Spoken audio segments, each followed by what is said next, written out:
So cold autumn is definitely upon us. Woolly hat for me today. So we are at Yarborough Leisure Centre on the outskirts of Lincoln to do the Yarborough Leisure Centre Parkrun. This is a new one for us. I think it's Parkrun number 285, different locations for me. I'll check and put on the screen.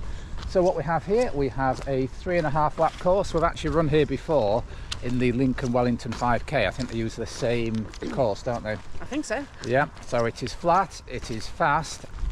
And the objective for today is to see if these legs can run round that parkrun in 21 minutes and 16 seconds or faster. And why is that? I believe it's the female 60 record. So in terms of facilities, there's ample car parking, but it's a little bit of a walk from the car park to where the run actually takes place. And in terms of the restroom facilities, as our American cousins would say, you need to use this clubhouse here and not the actual leisure centre. Now, we'd actually managed to turn up on a day at Yarborough Leisure Centre Parkrun where they had an official pacing event. I think they have one every 4 weeks or so. So as well as me trying to pace Dawn to a very precise 21:16, there were other pacers out on the course. That's one volunteering job that I think is extremely worthwhile, as it helps individual parkrunners achieve their goals and measure progress across different parkruns.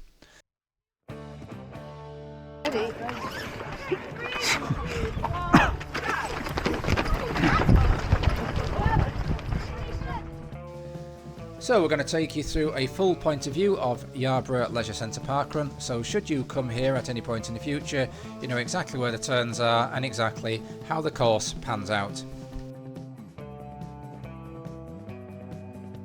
So the art of pacing somebody else at a parkrun, or indeed any race. Well, I knew that Dawn needed to run about 6:50 pace to have the female 60 course record in her grasp. I hadn't set my watch up in any particular way today, and I could just see the current pace, and I knew we were veering either side of that 6:50 pace to begin with. There's a slight downhill gradient as you begin this particular parkrun course, and you swing a left, as we can see. The beauty of being paced is that you don't actually have to take any notice of your own watch. However, you do have to have total trust in the person who's pacing you.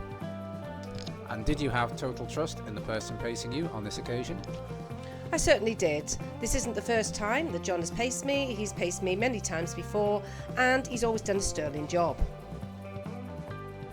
So early doors, as Ron Atkinson used to say, you swing a right and you pass, I think, an old folks home on the right here, and I hope we're providing some Saturday morning entertainment for some of the residents.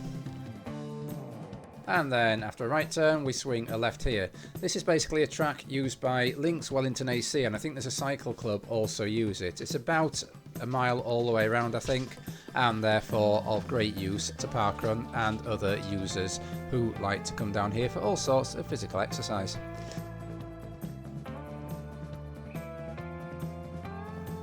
So a tricky job pacing. You can see we're just going by the 23-minute pacer here, even though I have us on around 21:30, 21:20 pace.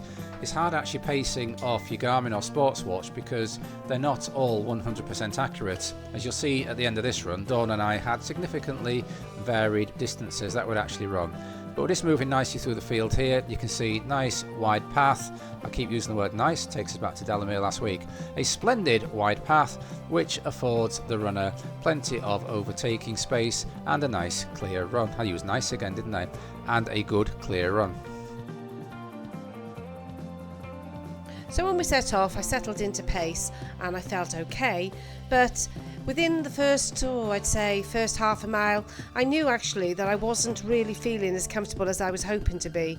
I thought that I'd be able to run a low 21 and the first mile would feel relatively comfortable, but actually I was working quite hard in that first mile.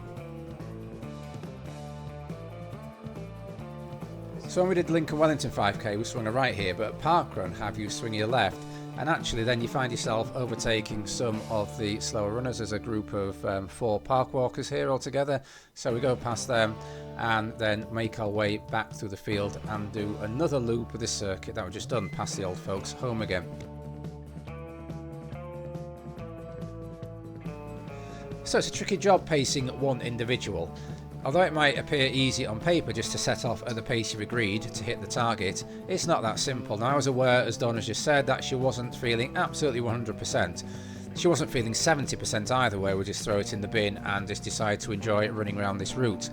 Nor was it the case that I could surge on, so I couldn't run at the prescribed pace and end up 20 to 30 yards in front of Dawn and Demoralizer. Couldn't drop back, so I had to tread this halfway house to keep her relatively on my shoulder, where she could feel that any slight surge and she could get on my shoulder, but not dropping back totally and being way outside our target.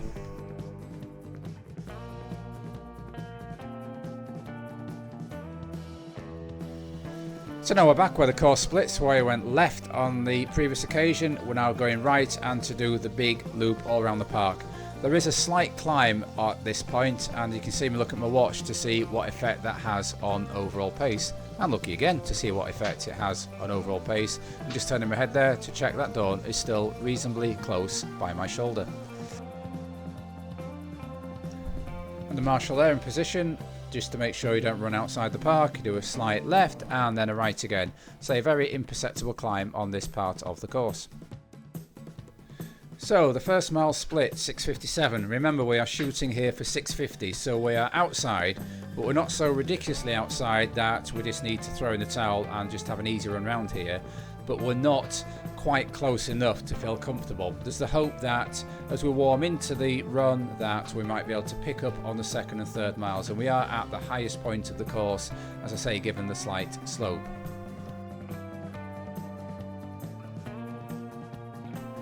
Just coming through the start and finish area here, so now we have 2 big laps of the park to do. So at this point we'll ask Dawn that question that Bob Dylan asked in Like a Rolling Stone: how does it feel?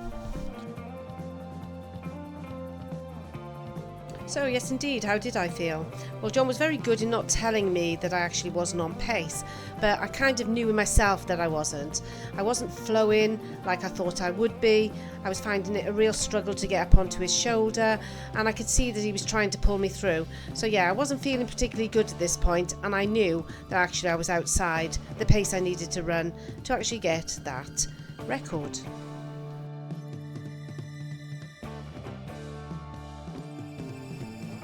So I was a little bit surprised actually to see the 22-minute pacer in front of me, and it did throw me a little bit. So I did at this point ask John if I was off pace.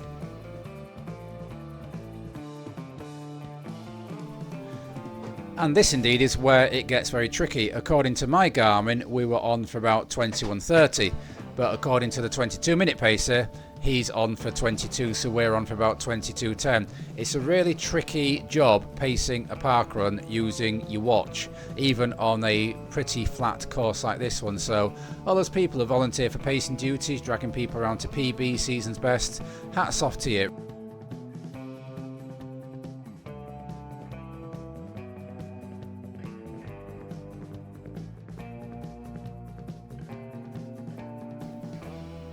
So as you can see, nice wide paths, flat, so a pretty fast course this. In fact, the course records stand at Matthew Bowser 15:15 holds the male record, and Abby Donnelly 15:54 holds the female record. I think both of those have run internationally. Their names I recognise from winning races in the Lincolnshire race scene.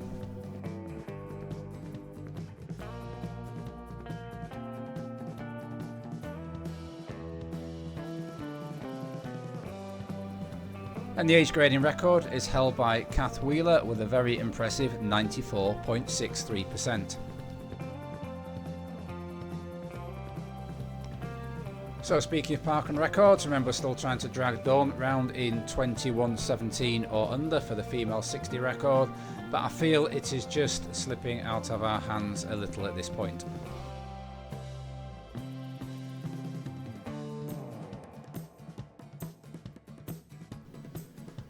But we're not going to give up. You don't get this far into a parkrun having given it your all and then just fold in your cards, because you never know what's going to happen. As I said, you never know if my Garmin is going to be accurate. Oh, there's Dawn there passing me her gloves, so she's really giving it the full send for the final lap. Yeah, you never know what's going to happen with the Garmin. It could be that mine might measure short and we'll be inside, so we just keep pushing and give the best we can in this parkrun.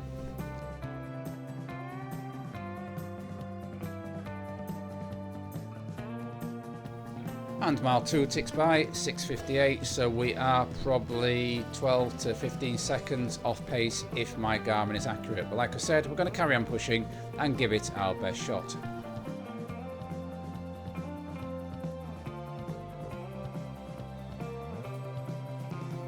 So we carry on pushing. We've still got the 22-minute pace in front of us, living his best life there. So somebody's Garmin's going to be a little bit out.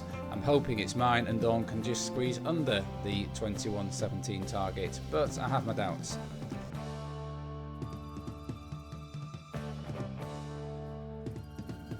So just rounding up to the top part of the course, passing a group of park walkers again, and we have about 150 metres of this straight, then turn, and about 150 metres to the finish. I'm checking my watch thinking, well, if Dawn can manage a superhuman sprint, who knows? So I encourage her to do so because we want to leave nothing out there. We would hate to miss out by 1 or 2 seconds for the lack of having a big, strong finish.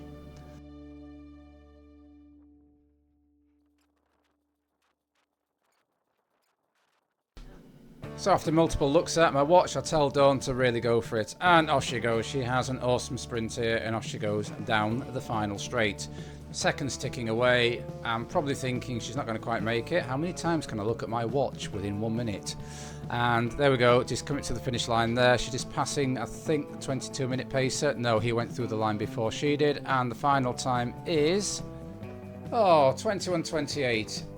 11 seconds outside that record, but it was worth pushing because when we look on the 5k app, and if you've not seen that, it's well worth looking at. They have some good statistics on there that we can still look without the world ending. We see that Dawn is now in the top 10 all-time age gradings of Yarborough Leisure Centre Parkrun, and there's some impressive names on there, some international runners on there too. So there we have it, Yarborough Leisure Centre Parkrun, a nice fast course if you want to go for that sort of thing, wide paths and really well organised. So thank you to all the volunteers and marshals at Yarborough Leisure Centre Parkrun this morning. It generally gets around 190 runners each week, so if you fancy popping over to Lincolnshire area, we'd heartily recommend it. We hope you've enjoyed this video, and if you have, please give it a like, and if you'd like to subscribe to see our further parkrun adventures and races that we're doing around the country, then subscribe to the channel. So until next time, keep on keeping on. Keep on keeping on.